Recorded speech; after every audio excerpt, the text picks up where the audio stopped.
And we're going to see King Herod arrest Peter, and he plans to execute him after Passover.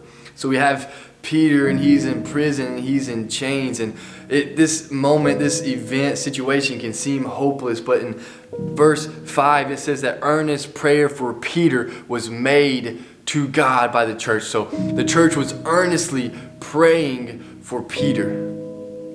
We too need to be persistently and earnestly praying for the lost people in our lives, for God to save them. Notice how the church did not give up hope, but they took it to God. I know it can seem hopeless and impossible for maybe your mom, maybe your grandpa, your best friend, or your teammate to come and put their trust in Jesus. But we must not lose hope, but we must take it to God. Nothing is impossible for God. Do you truly believe that today?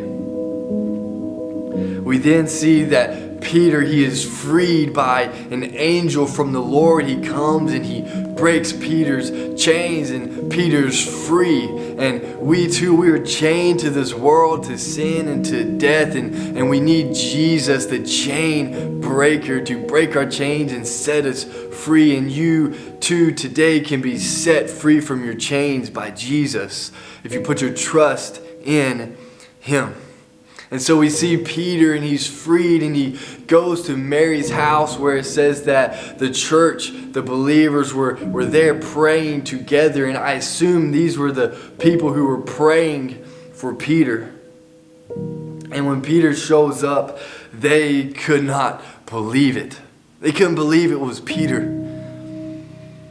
We can often believe that our prayers are too big for God. And it's just like what Trey preached on in the last video, that we like to put God in this box, in our small little box. But man, God is so much bigger. We can't even begin to comprehend his fullness. God is the creator of the universe and the heaven, and nothing is too big for God. Reflect on that today. Our prayers can set people free, and God is glorified. And so my challenge for you today is to make a list of people in your lives who don't know Jesus, to write them down, and to earnestly and persistently pray for them, for God to save them, and for God to put somebody in their life to share the gospel with them.